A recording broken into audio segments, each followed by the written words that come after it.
Salve, galera do YouTube! Eis-me aqui mais uma vez para finalizar a série dentro da série, né? Do Lobo Sangue Rampa, que o bicho é danado, né? Tem um monte de coisa para falar, então é a série dentro da série. Vou fazer o terceiro vídeo sobre a Caverna dos Antigos, apresentando para vocês os tópicos principais, né? Não dá para falar da história toda. Primeiro porque eu vou fazer spoiler e eu quero que você leia o livro, e segundo porque ele traz muitos conhecimentos, e se eu vou trazer tudo num vídeo, acaba que o vídeo fica exaustivo, né? Fica meio confuso. Bom não, que minha mãe não gosta que eu fale bom. Então é bom. Desculpa, mãe. Bom, vamos lá. Na semana que vem, eu vou começar mais um livro do Lobo Sangue Rampa, que é Você e a Eternidade, onde ele traz várias lições e vem especificando em cada lição um ponto da nossa completude física e espiritual, né, dos muitos corpos que nós temos, eu já vou falar isso para vocês. E eu venho falando de átomo, de vida, de aura, de magnetismo, de muitos outros assuntos maravilhosos, de viagem astral, por exemplo.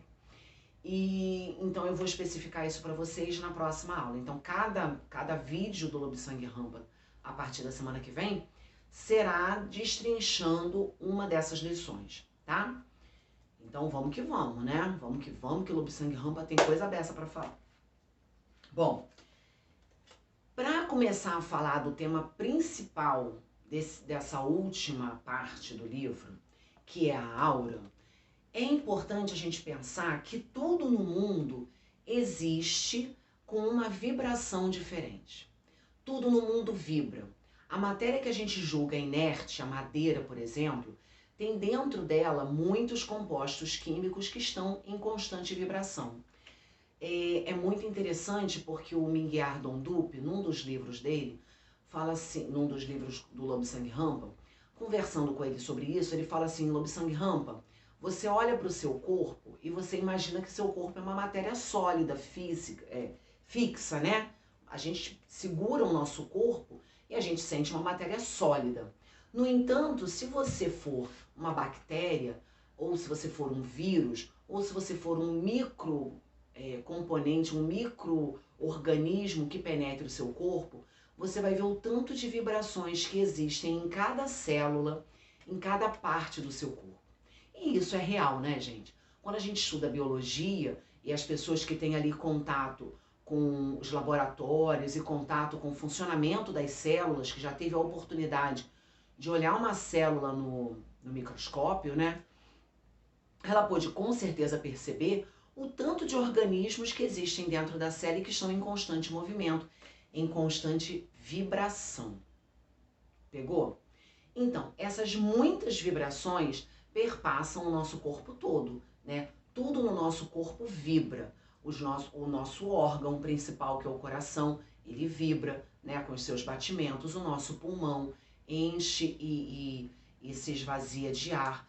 São coisas que pra gente são absolutamente naturais, são atos do nosso corpo com os quais a gente não presta, não dá muita atenção, não presta muita atenção, a gente não se dá muito conta, né? A gente respira, o coração bate e parece que são coisas absolutamente naturais, mas é importante a gente pensar que essas vibrações, elas têm que estar numa cadência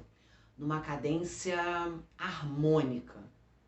E todas as vezes que qualquer parte do nosso corpo não está com essa cadência harmônica, o nosso corpo adoece. Certo?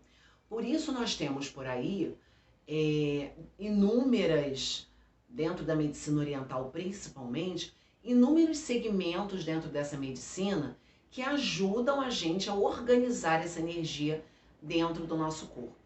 Ah, mas como é que a gente sabe? Como é que isso acontece? Como é que esse funcionamento do corpo? E aí vocês podem estar se perguntando, o que o Doin, o que a reflexologia, o que a acupuntura vai fazer com esse órgão que está aqui dentro, a espetar uma agulha aqui, o que vai fazer com que melhore, por exemplo, o pâncreas, ou o fígado, ou o estômago, ou o coração. Eu lembro que quando eu era criança, a minha avó, ela perdeu um filho, né? Um filho faleceu, meu tio, E ela teve uma crise de pressão alta e lá no enterro, dos parentes dela, que era acupunturista, não sei se é ainda, porque eu perdi o contato, aplicou uma agulha aqui atrás da orelha dela, minha mãe deve lembrar disso melhor do que eu, e a pressão dela normalizou e ela nunca mais teve crise de pressão alta. Aí você pode estar se perguntando, mas a pressão é na orelha? É uma coisa física? Não. Esses segmentos médicos, né, de medicina oriental, eles atuam na nossa energia. E eu lembro que quando eu tive um problema no joelho, uma reflexologista apertou um ponto no meu calcanhar e ela disse que quando a gente tem problema em determinada parte do nosso corpo, era como se a energia estivesse ali represada, sem conseguir, estagnada, sem conseguir se movimentar no nosso corpo. E aí a pressão no calcanhar aliviaria essa estagnação no meu joelho e faria com que a energia circulasse melhor. Tá. Então, a energia precisa de uma vibração adequada para que o seu corpo esteja em pleno funcionamento. E como que essa energia é absorvida ou é transmitida ou é processada no nosso corpo? Através de vários meridianos que nós temos no nosso corpo, denominados chakras, certo? Os chakras, e eu vou colocar aqui a imagem para vocês, são mais de 72, são milhões de meridianos, tá? São muitos meridianos, eu não sei dizer para vocês ao certo. O que eu sei dizer para vocês é que nós temos 7 principais chakras no nosso corpo, que são responsáveis por essa absorção, esse processamento dessa energia e essa redistribuição dessa energia, né? Quando você dá um abraço em alguém, um abraço muito carinhoso, muito afetuoso, você sente a energia daquela pessoa. É uma comunicação, tá? Energética. O chakra também participa dessa comunicação, tanto recebendo quanto doando, correto? Então, onde ficam esses chakras? Carla, eu não tô vendo os meus chakras, eu não consigo ver os meus chakras. E aí eu fui estudar isso, gente, porque eu fui espírita há muitos anos, né? Eu fui espírita kardecista por 12 anos. E no espiritismo, eu vou colocar a tabela aqui para vocês também, no espiritismo, o corpo da pessoa encarnada, ele é dividido em corpo, perispírito e espírito. São 3 divisões. Em outras teorias, em outras escolas filosóficas, o corpo do homem é dividido em até 7 partes. Provavelmente existe alguma que divide em mais, tá? Mas as que eu estudei são divididas em até 7 partes. Uma dessas 7 partes é o nosso duplo etérico, o nosso corpo etérico, que eu anotei, tá? Porque senão a gente fica embolado. A doutrina espírita também fala do duplo etérico, porque ela fala do perispírito, que é um invólucro, é aquilo que liga o seu corpo espiritual ao seu corpo físico, célula a célula, e ela fala do duplo etérico, que é exatamente esse corpo etérico feito de éter, que comunica a sua energia ao mundo, que recebe energia do mundo, que faz esse processamento de energia. Os chakras estão localizados exatamente nesse duplo etérico.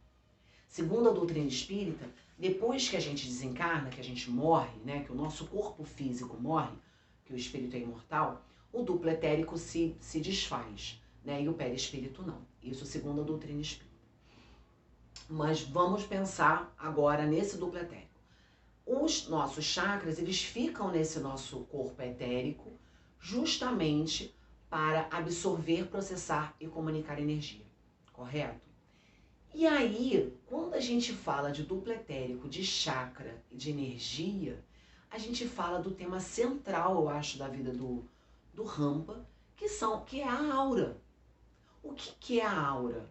A aura é como se ela fosse uma radiografia de como você está, tanto fisicamente, quanto mentalmente, quanto carátermente existe, mas quanto apresentar, assim, a aura ela tem a capacidade de apresentar a quem consegue ler meandros do seu caráter, meandros daquilo que você carrega como mais secreto dentro de você. E na literatura do Rampa, em muitas ocasiões, ele acabou fazendo essa leitura de outras pessoas, muitas vezes a pedido da própria pessoa para atestar se o Rampa realmente conseguia ler e interpretar a aura, e de muitas outras pessoas que não haviam nem pedido, mas que era necessário que ele visse para descobrir as intenções por trás daquelas pessoas. Então, a nossa aura, ela, para quem consegue ler, veja quem tem olhos de ver, né, como diria Jesus, para quem vê e tem olhos de ver mesmo e consegue interpretar, ela diz muito sobre aquele ser humano. E ela diz principalmente, e por isso essa capacidade foi tão desenvolvida no Rampa, ela diz principalmente como está o nosso corpo físico. Se nós estamos, se aquele corpo físico que ele está analisando está com a sua vibração adequada em cada órgão. Qual órgão que está com uma vibração deficiente e que tipo de procedimento ele deveria usar para fazer com que aquele órgão pudesse voltar a vibrar da maneira correta, trazendo saúde. E aí eu fico parada pensando, né? Quando eu leio essas coisas, eu fico pensando. Existem muitas técnicas hoje à nossa disposição para que a gente consiga reequilibrar os nossos chakras, reequilibrando assim a nossa saúde. Nós temos a meditação, nós temos muitas respirações, tem muitas respirações chamadas de pranayama, né? Tem uma que é bem simples que eu vou explicar para vocês daqui a pouquinho como é que faz, que serve para dar uma acalmada na gente. Tem as próprias terapias da medicina oriental, né? Com a moxabustão, que é aquele tipo um charuto que aquece, ele vai aquecendo os diversos meridianos. Tem a acupuntura, tem a reflexologia, que eu já falei aqui para vocês. Tem a cromoterapia, porque cada cor também possui a sua vibração. E tem principalmente, gente, a necessidade da gente manter o nosso pensamento voltado para as melhores sensações e sentimentos possíveis do mundo. Né? Quando eu digo possíveis, é que muitas vezes a gente está tão imerso na tristeza que a gente não consegue chegar a um grau de gratidão que uma outra pessoa que não está vivendo esse momento consegue, mas isso é um exercício diário. Agradecer a cada momento da nossa vida, agradecer a nossa respiração, agradecer ao ato de comer, agradecer ao ato de andar, de falar, de respirar. Já falei respiração, mas estou falando de novo. Agradecer ao nosso sangue que circula no nosso corpo com uma vibração e pedir que essa vibração seja perfeita. Agradecer aos nossos chakras que nos ajudam a estarmos alinhados e organizados no mundo. Nossa, tem muita coisa. Se a gente for parar para olhar para a nossa vida, a gente tem muito mais a agradecer do que a criticar, né? Eu acho que essa é uma das grandes coisas que o Rampa me trouxe na vida e que eu fico tentando praticar diariamente, mesmo quando tá tudo uma meleca. Mas eu agradeço até quando tá tudo uma meleca, porque às vezes tudo dá errado para te mostrar que o caminho não é aquele, o caminho é outro, né? Então, assim, eu vou explicar para vocês como é que é a respiração pranayama. Eu gosto muito de fazer quando eu tô tensa. Às vezes quando eu tô em sala de aula e o negócio tá... Hoje eu tô igual o Galeão com Bica, viu? Ah, meu pai. Quando eu tô em sala de aula ou quando eu tô numa situação da minha vida em que eu vejo que eu tô perdendo o meu controle, porque a gente não controla o mundo, a gente controla a nossa experiência diante do mundo. Isso é muito importante. Então, quando eu vejo que as coisas estão um pouquinho fora do controle, eu faço essa respiração. E ela é assim. Você tampa um lado do nariz, inspira, segura e solta. Vou fazer de novo sem falar, tá?